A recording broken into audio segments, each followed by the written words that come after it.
Calaroga Shark Media.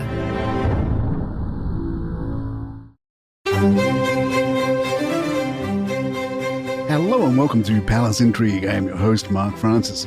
The royal family begins 2025 with a significant milestone as Sophie, the Duchess of Edinburgh, approaches her 60th birthday on January 20th. Former BBC royal correspondent Jenny Bond highlights this occasion as particularly meaningful for a royal who has become increasingly central to the monarchy's public work.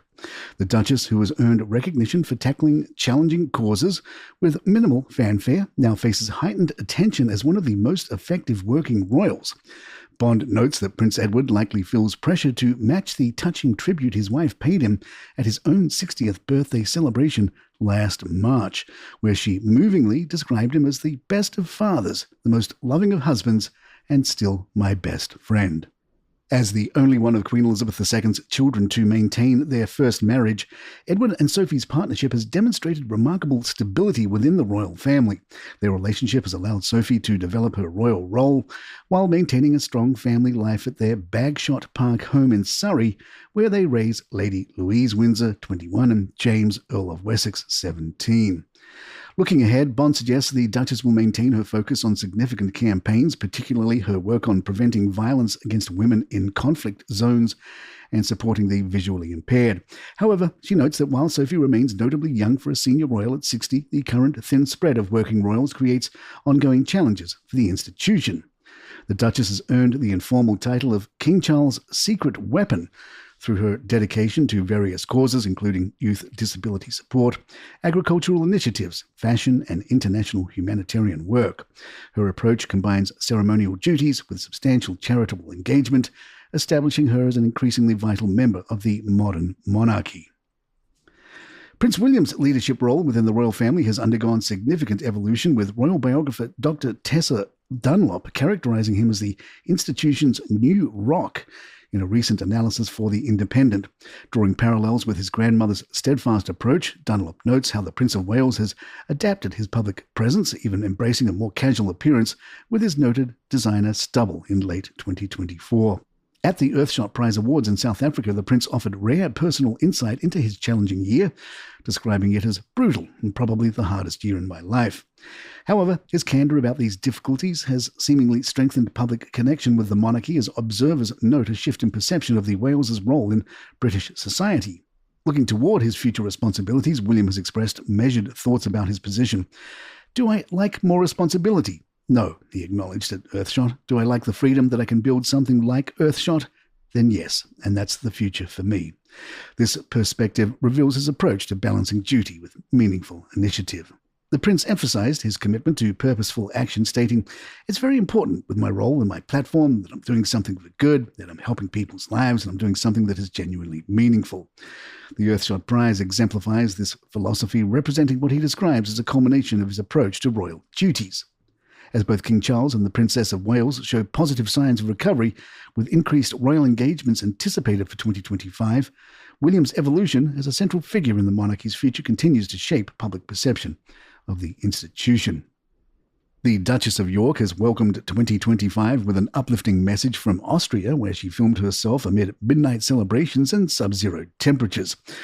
Sarah Ferguson shared her characteristically enthusiastic New Year's greeting as fireworks lit up the background, encouraging followers to make joy bubbles despite the -7-degree weather. This positive message comes at the conclusion of a challenging year for the Duchess, who faced significant health battles in 2024. Following treatment for breast cancer, she received a skin cancer diagnosis in January. Sources indicate she has now completed treatments for both conditions. The Austrian holiday marks a transition from her recent Christmas celebrations at Royal Lodge with former husband Prince Andrew.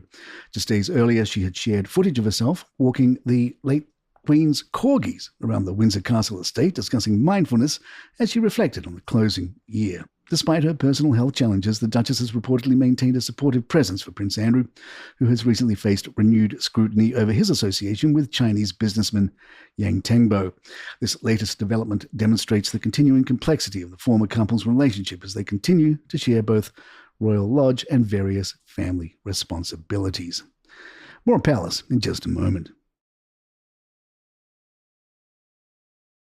While the British royal family is generally known for their charitable work and public service, historical accounts reveal occasional moments when decorum has notably slipped.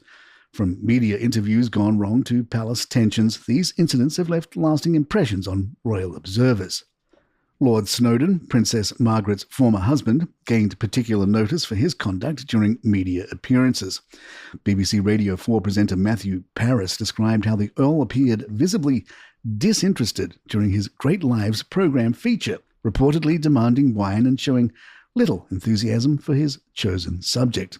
Television presenter Fern Britton later corroborated this pattern, describing him as the most spectacularly rude and uncooperative interviewee she had encountered. Princess Margaret herself drew attention for what royal author Andrew Morton termed discourteous behaviour. Notable incidents included her absence from the Queen's 10th wedding anniversary celebration without apology or acknowledgement. Sir Roy Strong's diary entries painted a picture of a royal who expected unwavering accommodation of her slightest whim. The younger generation of royals has also faced scrutiny over behavioural incidents. A young Prince William, according to Tina Brown's The Palace Papers, earned the nickname Basher Wills at nursery school and reportedly challenged his nanny Barbara Barnes with declarations like, "No one tells me what to do. When I am king, I will have you punished." Prince Harry's conduct came under attention when he was reportedly scolded by the late Queen over an incident involving her dresser, Angela Kelly, during wedding preparations in 2018. The dispute centred around access to a tiara for Meghan's wedding hair practice. Though differing accounts exist of the event. While some sources claim Harry used offensive language, the book Finding Freedom suggests palace staff were deliberately creating obstacles. The Duchess of Sussex herself faced controversy when dubbed Duchess difficult by staff members. The Hollywood Reporter published allegations of demanding behaviour, while earlier claims of staff bullying during her time in the UK prompted a palace inquiry. Meghan and her legal team strongly denied these allegations, characterising them as a calculated smear campaign. Historical accounts of Wallis Simpson, who prompted Edward VIII's abdication, include royal biographer Philip Ziegler's description of her as harsh and dominating in her treatment of the former king. Lady Gladwin, an acquaintance of the couple, observed a transformation in Simpson's demeanour over time. These indictments, while scattered across generations, offer glimpses into the private dynamics of royal life, where the pressures of position and privilege occasionally manifest in unexpected ways. They serve as reminders that, despite their elevated status, royal family members face the same human challenges in maintaining gracious behaviour under public scrutiny. And there you have it. Please email us. Our address is thepalaceintrigue@gmail.com. Please follow us on Spotify, Apple, or the app of your choice, and write us a review or leave 5 stars if you're enjoying the show. Don't forget you can get this show, along with hundreds of others, from Caloroga Shark Media, commercial free. All the details are in the show notes or episode notes, and you can get shows like 5 Good News Stories. Great show for this time of year. Just feel good news. It's called 5 Good News Stories, and you can get that wherever you get your podcasts, like this one. I'm Mark Francis. My thanks to John McDermott. This is Palace Intrigue. Good times.